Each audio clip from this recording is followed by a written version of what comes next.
What's up, guys? Steve Walls here alongside Darren Smith. We are here at SoFi Stadium post-game. Chiefs have defeated the Los Angeles Chargers. I was getting ready to say the Las Vegas Raiders. Seems like any of these West Coast away trips end up being the same every year, Darren. Yeah. 17-10, the Chiefs defeat the Los Angeles Chargers. Initial thoughts about this game? Well, even when they were down 10-0, I didn't really have any doubt that they would find a way to win. That's they've been literally dealing with adversity week in and week out, going down to the wire. And talking to some of the players after the game, they never felt like they were out of it at all. And of course, we'll talk about the big injury that was suffered. But overall, I mean, offensively, there's some struggles at the quarterback position. But overall, I mean, I give the team. Well, we'll talk about the great stuff later on, but defensively, the Chiefs' defense came through for them once again. Yeah, and let's start there. Let's start with the quarterback, the one and only Patrick Mahomes. He didn't have a Patrick Mahomes-esque day, of course. He hasn't had a Patrick Mahomes season. He credit to the equipment department. Alan Wright. Shout out to Alan Wright. Yeah. He hasn't had that Patrick Mahomes magic, Patrick Mahomes, Showtime Mahomes. He hasn't had that kind of game yet this season. And what do you feel like you attribute that to? I don't know. You know what? I said it earlier when we were in the press box. I don't know whether or not he says it, but I don't know whether or not he actually has to. If you feel like he still trusts his receivers again, because. Outside of Rashee Rice and, of course, the connection he has with Travis Kelce, you had the one touchdown to Juju last week in Atlanta, and, of course, the 2 touchdowns in the first game with Worthy. But outside of those, those touchdowns, there really hasn't been any consistent play from the other wide receivers on the team. And so, obviously today he was able to, hit a bomb to Xavier Worthy, which, would really, outside of that was really like the only real big play that he had.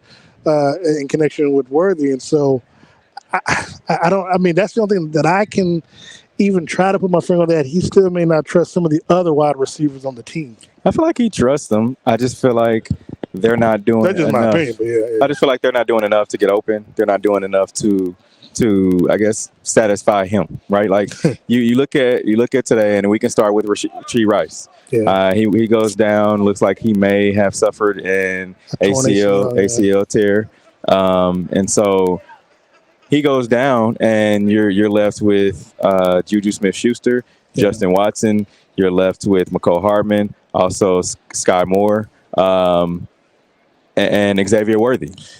Here's the thing, I felt like it kind of came back to bite me. I asked Matt Nagy on Thursday, what did what did McCall Hardman and Sky Moore need to do to get more reps on the field? Because I just went back and looked at the last 3 games. They hadn't had any targets. So, I mean, they hadn't had any reps in the first 3 games. And, he talked about, obviously the depth that they have, but that, that they still practice is set to be ready.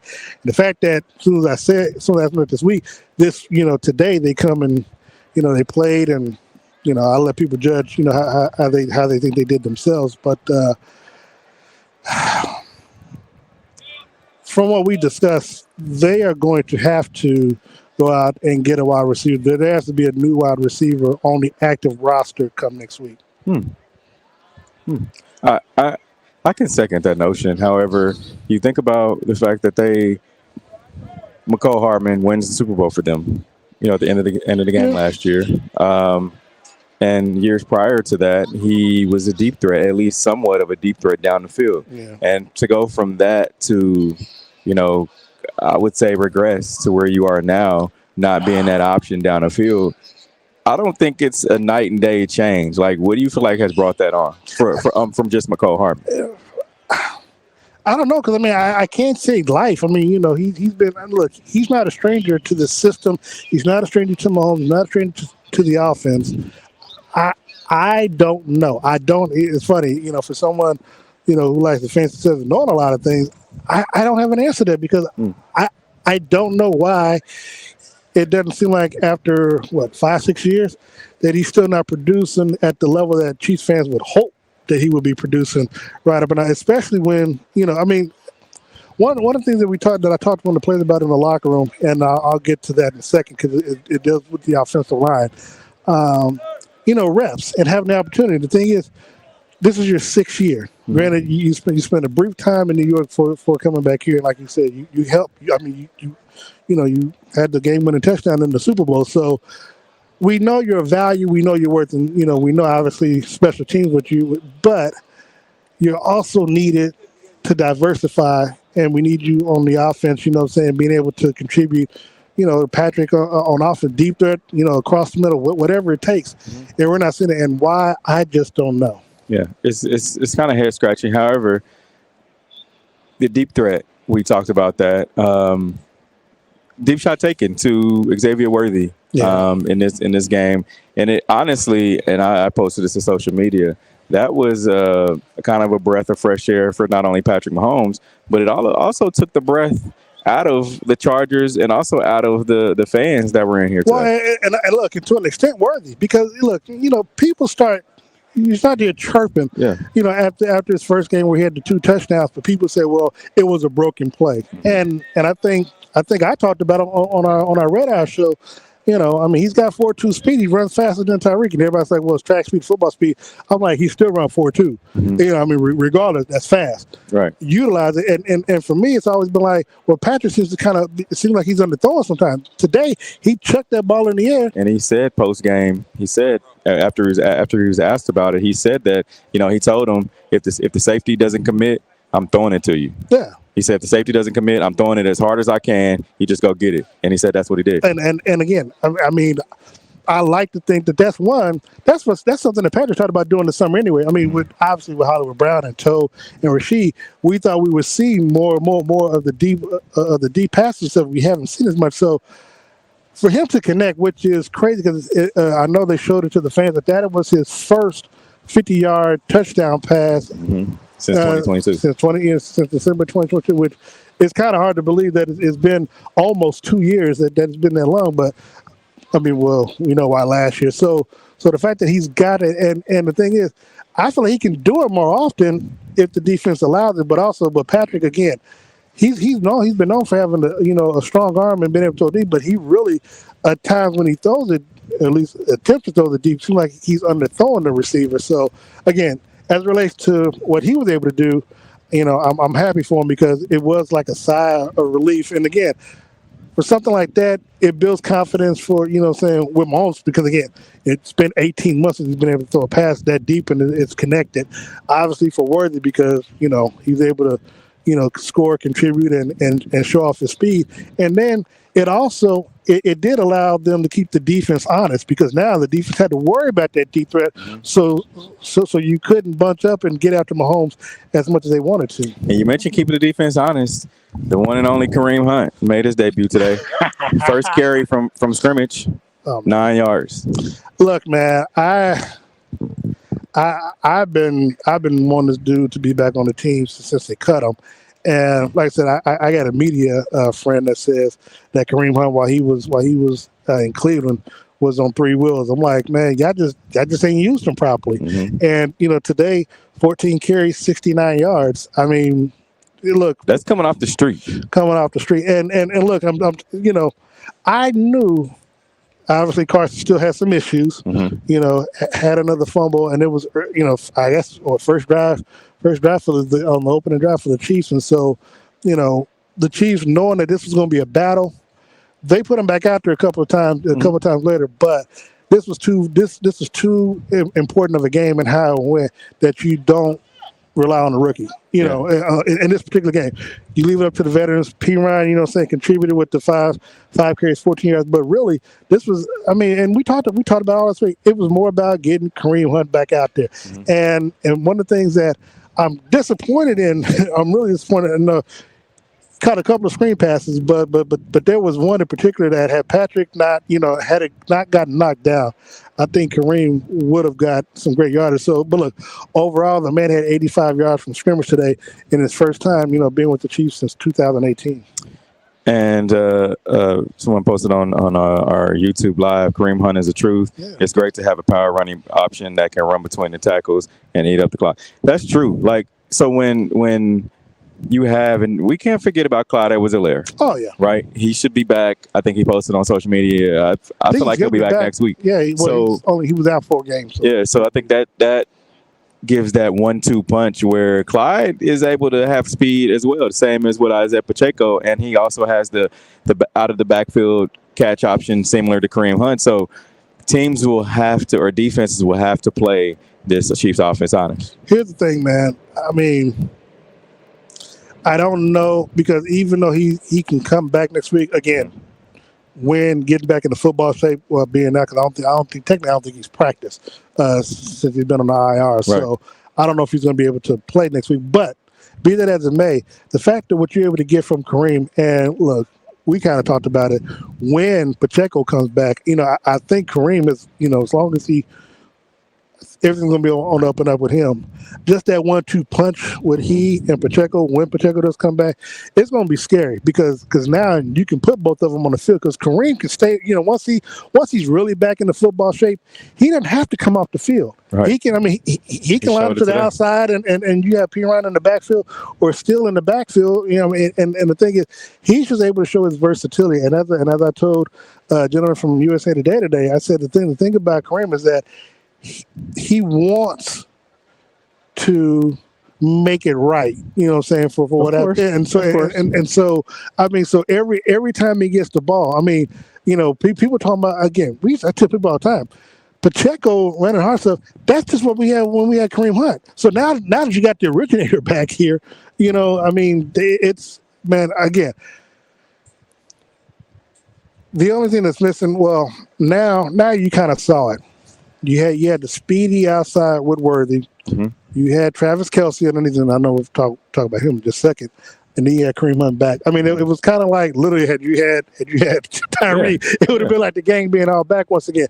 And so what I like to see, though, is something, and we talked about it pregame, some of the other wide receivers stepping up. Right.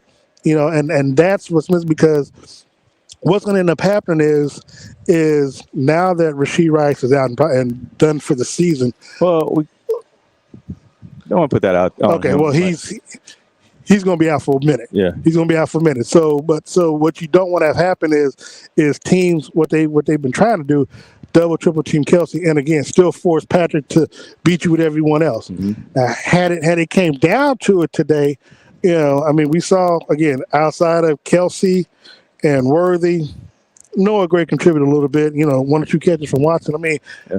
That's the issue that has to be addressed this week. Yeah, and you mentioned Travis Kelce. There's been a lot of talk about Kelce being washed, Kelce being, old, Kelce, not being focused, too worried about Hollywood, the movie scene, his superstar girlfriend, all that. His teammates wore Travis Kelce shirts today. I asked Patrick Mahomes about that, and post game, and he just said, we're a team. They all wore Isaiah Pacheco shirts the week before, so they all hear the noise. And for people to say that all the stuff that they've been saying after the career that he's had thus far, and he's still not finished, they wanted to show support for their big homie, right? And so Kelce came out today and balled. Well, but again, we talked about it pregame. Mm-hmm. He wasn't washed. It was just the defense was taking him out the ball game. I mean, as a defensive coordinator, if I'm trying to beat the Chiefs and he's the number one option, mm-hmm. I'm trying to get him out the game. I'm because, again, you have to remember, this team still has to prove, a la like last year, that that the other receivers can beat us. Mm. Now that Rashee, because literally, when Rashee Rice went down, we were in the press box like, damn, what's going to happen? You know what I'm saying? But as I said pregame, you're going to need somebody else to step up. And, so Patrick doesn't go to Rashee Rice 14 times in the ball game and 4 times to Kelce, and then everybody else. So now he was forced to. And now, again, it helped that you had Kareem Hunt to where you can kind of, reestablish that running it, because now you got a balanced offense. Again, if you can bring that going against New Orleans, because they got a pretty good defense as well. Of course they do. You bring that up against New Orleans and teams, the 49ers as well. You keep that offense balanced. And again, if Worthy can, can continue to stretch the field, you help open things up underneath for Travis, hopefully for Juju as well. And then, again, you can spring stuff out, with Kareem Hunt. I mean, I'm not concerned. My biggest concern is the team offensively starting off the way that they did, and generally, since they normally win the coin toss, they kind of wait to see how. Yeah. This time around they had to start on offense first, which is, it is what it is. And we got a couple of questions on our social media feed from Teron Young. He said, "Is Kareem Hunt and Isaiah Pacheco better than Kareem Hunt and Nick Chubb?" That's a great question, and I'll start. I give my answer first. When you compare, right, you basically comparing Nick Chubb and Isaiah Pacheco, right? Because Kareem Hunt is still Kareem Hunt. Yeah. Isaiah Pacheco is a much different runner. He has a different running style than Nick Chubb. Nick Chubb is through the tackles. He's a bruiser. Yeah. Isaiah Pacheco is a bruiser plus some. I think he has a little bit more hip movement. He has a little bit more fluidity, and he's faster. Well, here's the thing, and no disrespect to Nick Chubb because he's that dude. However, he's not a pass catcher. Mm-hmm. That's the difference. And for me, having Pop and Kareem together, I think weapon-wise is better than Kareem and Nick Chubb. Reason why, Kevin Stefanski was coach of the year twice for the NFL, but for some reason, he couldn't seem to figure out how to utilize Chubb and Hunt together on the field at the same time. And mind you, now they were lacking offensive weapons. They were, and so for me, it boggles the mind that you had. Look, because we know what Kareem Hunt was here. Yeah, and so. Yeah, it's going to be a better combination because they will figure out ways to put them both on the field. When he comes back healthy. Mm-hmm. And look, God works in mysterious ways because Kareem Hunt was probably never going to get back to Kansas City unless something of this magnitude happen mm-hmm. to Pacheco. And now that he's here, I'm telling you, when Pacheco comes back, man, I don't want to call it thunder and lightning or fire and ice or whatever, but I mean those two together, along with I'm saying those two together, along with Kelce, along with Worthy, when everything gets. Look, and Teron also said why I say Travis is distracted is because of his extra weight in the midsection. No disrespect, but it has taken a toll, and he is fighting to get back. Me and Kelce. Kelce has never been a thin guy. He's the same dude. Just because, and I'm not defending him. I'm just saying what I see. Just because you see him drinking, you see him, having a great time, that doesn't take away from the athlete that he is. He does that in the off season. Of course, if that's the case, Mahomes drinks too. He's like Travis Kelce, from what I see, is a specimen of an athlete. Right, like you still see him playing all game. Of course, he's over 30 years old. The hits take a toll on your body, right? The season takes a toll on your body. 17 games plus postseason, it takes a toll. And for him, it could be quiet as kept. It could be them saying, "Hey, we're not going to put this out there, but we want you to be healthy for the longevity and the long haul. You may not get the Travis Kelce that fans see. The Travis Kelce that we see. Hold up. The Travis Kelce that we saw today, you're not going to get that from week 1. You'll get that from week 7 to the Super Bowl. I would much rather have, and let me ask Teron this. Would you rather have a Travis Kelce that you saw today and not make it to the Super Bowl, or would you rather have a Travis Kelce from let's just say week 1 through week 6 or 7 that's kind of subpar and you make it to the Super Bowl because he's balling out the rest of the and you guys on social media, if you're watching this, you can answer that question too. I'm gonna say, I don't know. We'll talk more about it tomorrow on the Red Hour. But for me, I wouldn't be surprised. It might not be said, but it could be understood. I need you to Randy Moss this thing, because again, mind you now, if he knows the play's not coming to him, or if it's a run play and he's out there, he's not, he'll block, what I'm saying? But but if he has to go out and fake like he's going fast, he doesn't have to go full speed. Right. What I'm saying? He can he can take a play off here and there, what I'm saying, if it's not going his direction, or the pass isn't coming to him. Because if he knows that the pass is going deep, yeah, he can fake like he's, what I'm saying, gonna go, do a certain route, a curl or something like that, they have to go at full speed. But you're doing enough to draw the defense to you, right, while Mahomes is throwing the ball deep. I mean, he can just pick and choose the spots when he's getting rest out on the field. I mean, look, man, he's fine, man.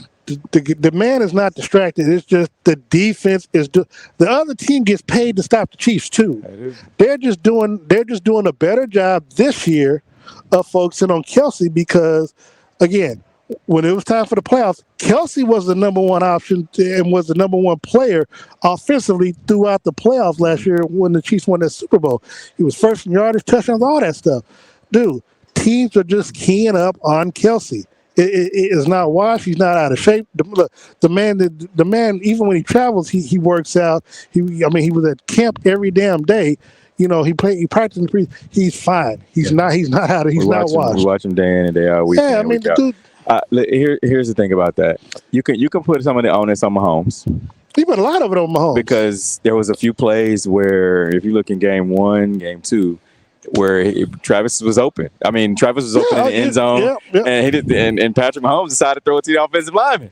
So I mean, there's another time I think he tried to throw it to I don't know if it was 83 or if it was Steele on the outside by the sidelines. Like, and look, we're gonna call a spade a spade. It's because of Mahomes. Rashee Rice is injured. I mean, because one, if he doesn't throw the interception, we ain't talking about it. But then say he throws the interception, come back. Try to force the fumble. He takes out Rashee Rice's leg. I mean, don't get us wrong. It wasn't purposely. But I'm saying, but there's a cause and effect for everything. Yeah, and he said he admitted that in postgame. So we're not saying anything that you guys haven't already heard. Give a grade for this Chiefs team today, and you guys on social media watching this, give this Chiefs team a grade. And while you're thinking about that, Teron said, thanks for answering the questions. He would like to have week 6 to 7 and then go to Super Bowl. I thought you might say that. Thanks for watching us, though. Keep the answers, questions coming. Give us a grade for the Chiefs. Chiefs as total team today. Give us a grade on this win. Now, I got to break this down because, just because how you did pregame when I give you a little extra grace. Mm-hmm. Defensively, I'm going to give them a B+. I can't give them an A because they started fast. The Chargers started fast, and even the players. B+. Because look, I said that because Chargers came down the field and scored right away after the turnover, and it put them on the hill. And even the players said that that's what they got to work on to make sure that they get that part worked out. But from that first touchdown on their opening drive after the turnover, they held them to a field goal the rest of the entire game. I mean, and trust me, they had many opportunities inside the red zone, inside the 5-yard line, where the defense, I mean, and then every time they try to go for the 4th down, turnover on down. So I give them a B+. I'm not gonna be that gracious. Okay, well, I give you now, but I just defense. So you're giving? No, I got to separate it. I'm talking. No. As a whole. No. This ain't breaking it down. No. I gave you grace for you to have your extra, X factor. Okay. So, special teams. Are we going special teams too? Well, because breaking it down, special teams. Harrison Bucket missing that 65-yarder, man. I told him, I said, man, you can't do that, man. I'm out here. You know what I'm saying? I'm letting you live your Maga life, brother. You can't be out here missing these kicks. So. I'm gonna give them. Give me an A anyway.